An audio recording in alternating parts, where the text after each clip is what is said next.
नमस्कार प्रिय दर्शकों, एक बार फिर स्वागत है आपका हमारे नए वीडियो में। प्रिय दर्शकों, आज फिर हम नया वीडियो नई जानकारी लेकर हाजिर हुए हैं। प्रिय दर्शकों, आज का ये वीडियो बहुत ही खास और मोटिवेशनल होने वाला है। दर्शकों, आज का जो प्रसंग है, आज की जो कहानी है वो है पति पत्नी में सबसे बड़ा कौन है, सबसे सर्वश्रेष्ठ कौन है, पति है या पत्नी। प्रिय दर्शकों, कहानी बड़ी मोटिवेशनल है, बड़ी ज्ञानवर्धक है, इसलिए एंड तक ज़रूर देखिएगा। प्रिय दर्शकों, किसी राज्य में एक राजा राज्य करते थे। एक बार उन्हें ये पता चला कि जो मेरे ही महल में जो कार्यरत कर्मचारी हैं वो घर में अपनी पत्नी के साथ मारपीट किया करते हैं एवं गलत बातों को दबाव बनाकर सही बुलवाने का प्रयत्न करते हैं। ये दर्शकों, इन सभी बातों को देखते हुए राजा के मन में एक विचार आया एवं उन्होंने एक प्रतियोगिता का आयोजन किया और उस प्रतियोगिता के 3 नियम बनाए गए। पहला नियम यह था कि सभी प्रतियोगी को यह बताना होगा कि उनके घर के फैसले कौन करता है। अगर पति और पत्नी दोनों ही साथ में फैसला लेते हैं तो उन्हें एक संतरे को उठाना होगा, लेकिन संतरे के फल को उठाने वाले को कोई भी पुरस्कार नहीं दिया जाएगा।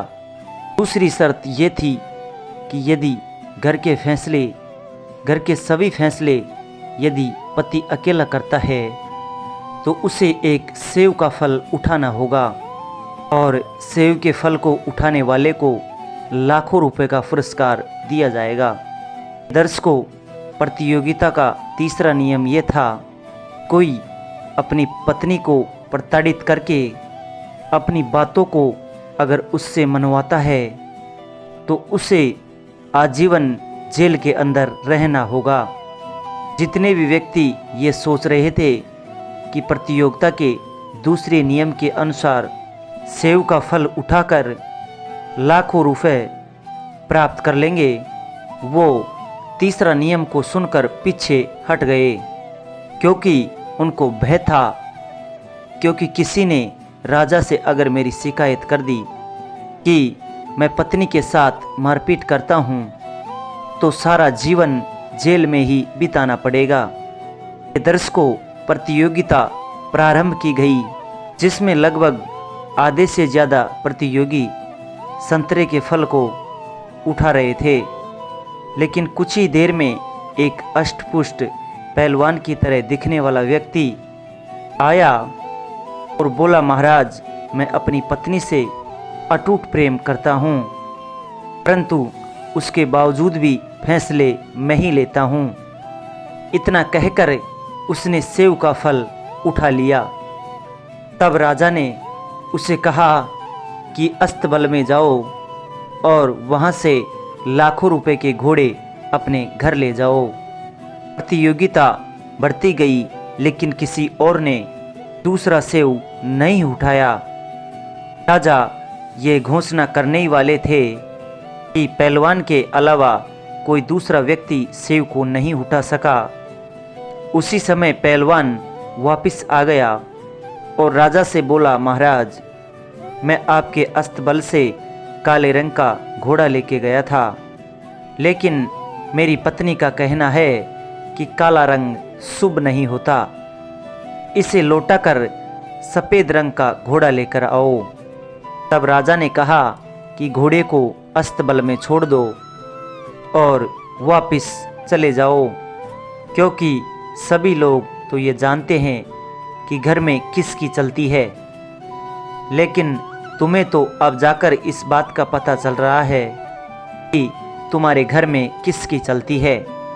दर्शकों, राजमहल में अब 2 ही ऐसे लोग बचे थे जो प्रतियोगिता में शामिल नहीं हुए थे, और वो थे राजा और राजा का सेनापति।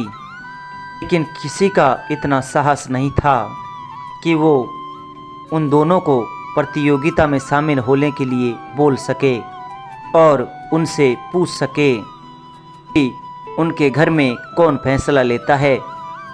पश्चात राजा ने सेनापति को भोजन के लिए बुलाया और उसे भोजन के पहले ही सेव और संतरे खाने को दिए। अब सेनापति ने सेव को उठाया और सेव को उठाते ही उसके चेहरे में एक चमक सी आ गई।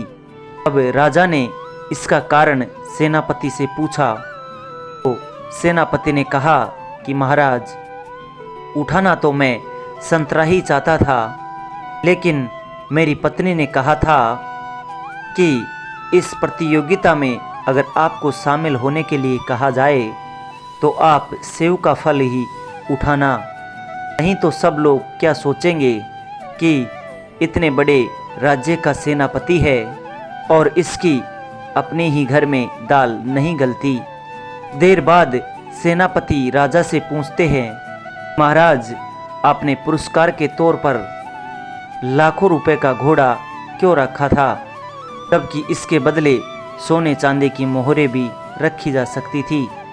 राजा ने कहा कि मेरा मन तो सोने का सिक्का रखने का ही था, लेकिन महारानी कहने लगी, महाराज, पुरस्कार के लिए घोड़े ही रखना।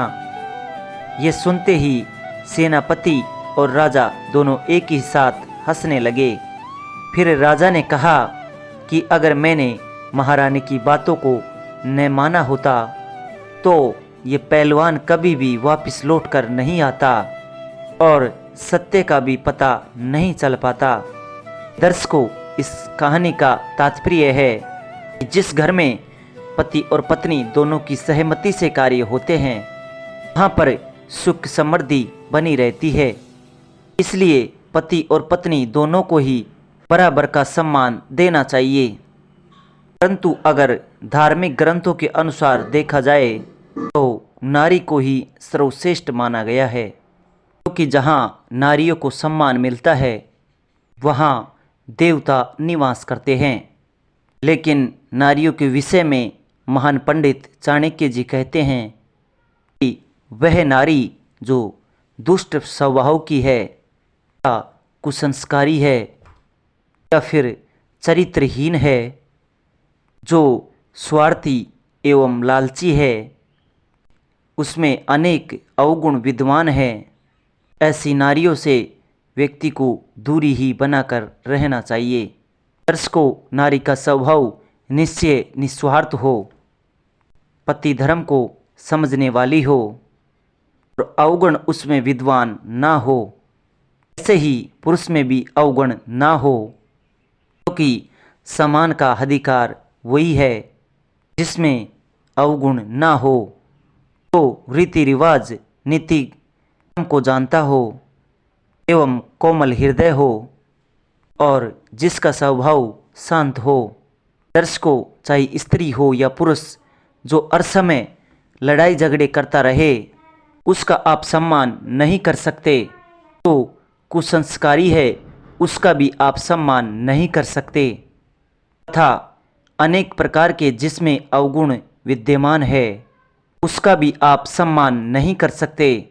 धार्मिक ग्रंथों में नारियों का सम्मान करना लिखा है, लेकिन यहाँ पर उच्च व्यवहारिक नारियों की सम्मान की बातें कही गई है। दर्शकों, हमारी कहानी यहाँ पर समाप्त होती है। दर्शकों, हम उम्मीद करते हैं आज की ये मोरल स्टोरी आपको बेहद पसंद आई होगी।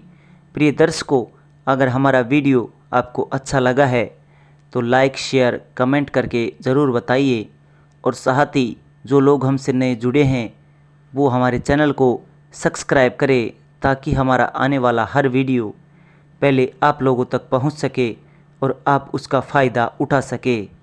प्रिय दर्शकों, मिलते हैं जल्दी नए वीडियो के साथ। जी नमस्कार, धन्यवाद।